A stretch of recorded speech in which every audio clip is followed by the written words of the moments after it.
Welcome ready, बहुत स्वागत है आपका हमारे चैनल में। और इस वीडियो में जो है मैं बात करने वाला हूँ आप सभी से कि इनकम सर्टिफिकेट के बारे में। तो देखिए, इनकम सर्टिफिकेट रिक्वायर्ड है अगर आप जो है वो आईआईटी, एनआईटी इन सभी कॉलेजेस में जो है वो एडमिशन लेना चाहते हो, और कुछ जीएफटी इन सभी में भी।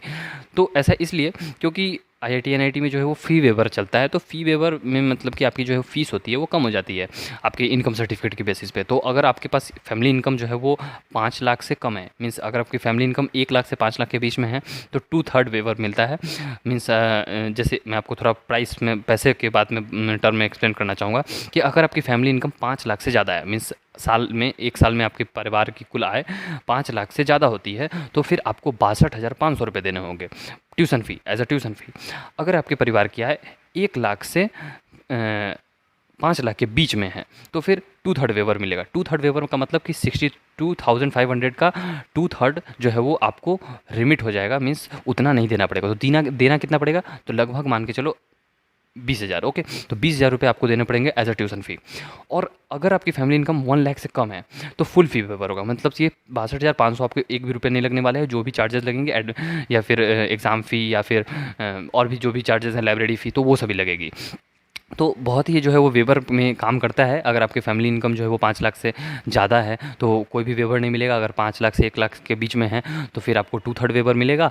और अगर 1 लाख से कम है, तो फिर फ्री जो है वो आपको ट्यूशन फ़ी हो जाती है, मीन्स एक भी रुपये आपको नहीं लगते हैं। तो इनकम सर्टिफिकेट आपके पास जो है वो होना चाहिए, अगर जो है वो आप मीन्स चाहते हो कि आपकी पढ़ाई थोड़ा जो है वो कम पैसे में हो, और इसलिए आपके पास एक वैलिड इनकम सर्टिफिकेट होना चाहिए। जो कि इनकम सर्टिफिकेट का कोई भी जो है वो वैलिड फॉर्मेट नहीं है, क्योंकि ऑल ओवर इंडिया में जितने सारे स्टेट्स हैं उन सभी का अपना ही एक फॉर्मेट है, और हर फॉर्मेट एक्सेप्टेबल है। तो इसलिए जो है वो आपका इनकम सर्टिफिकेट एक वैलिड कॉम्पिटेंट अथॉरिटी से बस वेरीफाइड होना चाहिए। उसमें आपका नेम, फादर्स नेम, डिटेल्स, ये सभी मेंशन होना चाहिए। तो कब जो है वो इनकम सर्टिफिकेट बना हुआ हो, तो देखिए, जैसे अभी मार्च का मंथ चल रहा है, तो मार्च के महीने में अगर आपका इनकम सर्टिफिकेट बना हुआ है तो वो भी चलेगा। अगर आपका इनकम सर्टिफिकेट जो है वो मार्च के 1 अप्रैल के बाद बना हुआ है, तो वो भी चलेगा। लेकिन आप कोशिश करें कि अभी मार्च के महीने में भी एक बनवा ले।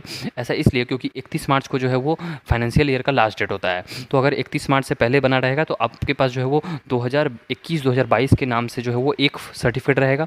और आपके पास जो है वो, अगर आप 1 अप्रैल के बाद बनवाते हो, तो आपके पास 2022-2023 के नाम से भी जो है वो एक सर्टिफिकेट हो जाएगा, इनकम सर्टिफिकेट। ओके, तो दोनों में से जो भी कॉलेज में मांगा जाएगा तो आप सबमिट कर दोगे। ओके, लेकिन अगर सपोज कि आप जो है वो सिर्फ अभी बनवाते हो, बाद में नहीं बनवाते हो, और बाद का मांगा गया, अभी का सिर्फ आप दोगे तो भी नहीं होगा। अगर बाद का है, सिर्फ आपका अभी का नहीं है, और मीन्स अभी का मांगा गया, तो फिर प्रॉब्लम हो जाएगी। अभी बात थोड़ा आपको प्रॉब्लम हो गई होगी, तो इसको ऐसे समझो कि 31 मार्च के पहले का अगर मांगा गया, और अगर आपके पास सिर्फ 31 मार्च के बाद का है, तो फिर आपको प्रॉब्लम होगी। या फिर ऐसा भी हो गया कि आपसे सिर्फ बाद का मांगा गया और आपके पास सिर्फ पहले का है, तो भी प्रॉब्लम हो जाएगी। तो आप जो है वो कोशिश करो कि अगर मार्च में सर्टिफिकेट बनवा लेते हो, ठीक है। नहीं बना पाते हो, कोई बात नहीं, आप जो है वो जाके जो है वो 1 अप्रैल के बाद भी बनवा सकते हो। ओके, क्योंकि फाइनली जब आपको फ़ीस में कंसेशन चाहिए होगा, मीन्स फ़ीस आपको कम करवाने के लिए ट्यूशन फ़ी, तो उसमें आपको इनकम सर्टिफिकेट रिक्वायर्ड होगा। ओके, और इनकम सर्टिफिकेट मैंडेटरी है अगर आप जो है वो फ़ी वेवर लेना चाहते हो तो। ओके, और अगर आप नहीं लेना चाहते हो, फिर भी आपको 5 लाख से ऊपर है, तो ये सभी भी दिखाना पड़ सकता है। तो और हाँ, इस SC ST वालों को जो है वो एज सच इम्पॉर्टेंट नहीं है। अगर उनके पास नहीं है सर्टिफिकेट तो भी चलेगा। तो आपके पास इनकम सर्टिफिकेट नहीं है, तो कोशिश करें जितना जल्दी हो सके सर्टिफिकेट ले लेने की, क्योंकि बाद में जो है वो कम समय मिलता है, मीन्स बहुत ही कम समय मिलता है आप सभी को सर्टिफिकेट ये सभी जमा करने का। तो उस समय थोड़ी प्रॉब्लम हो जाती है, और कभी अगर ऑफिसर ये सभी छुट्टी पे है, तो अलग ही इशू हो जाता है। तो इसलिए आप कोशिश करें कि अभी एक सर्टिफिकेट मार्च, अगर आप ये वीडियो मार्च में ही देख रहे हो, तो अभी कोशिश करो कि एक सर्टिफिकेट निकलवा लो।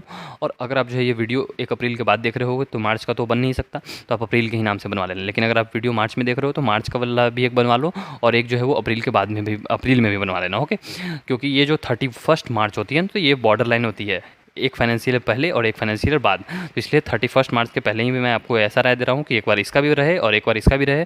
तो दोनों में से कोई भी सर्टिफिकेट मांगा जाएगा, आप दोनों में से कोई भी दे दोगे। और अगर कोई सपोज कि ये वाला मांगा गया और आपके पास ये वाला है, तो फिर प्रॉब्लम हो सकती है। फिर आपसे ये वाला मीन्स आप समझ गए होंगे। ओके, आई होप कि ये इतना समझाने की ज़रूरत नहीं है, आप जो है वो इंजीनियरिंग एस्पिरेंट हो। सो आई होप कि इतने सारे जो है वो डाउट्स आपका क्लियर हो गए होंगे इनकम सर्टिफिकेट के रिगार्डिंग। और इसका कोई स्पेसिफाइड फॉर्मेट नहीं होता है। एंड फिर भी अगर कोई डाउट होती है, तो एक टेलीग्राम का जो ग्रुप मैंने बना दिया, वहाँ पे आप जाकर ज्वाइन कर सकते हो। बहुत सारे स्टूडेंट्स हैं, आपकी मदद कर देंगे। और फिर भी अगर कोई डाउट होती है, तो कमेंट बॉक्स में भी कमेंट कर सकते हो। लेकिन बहुत कम चांसेस रहती हैं कि यहाँ पे जो है आपको रिप्लाई मिल पाए, क्योंकि बहुत सारे डाउट्स आती हैं। तो चूज़ी कुछ जो है वो क्वेश्चंस का ही रिप्लाई दे पाता हूँ मैं, और उतना समय भी नहीं निकल पाता है। So thanks for watching the video, और मिलते हैं फिर कभी।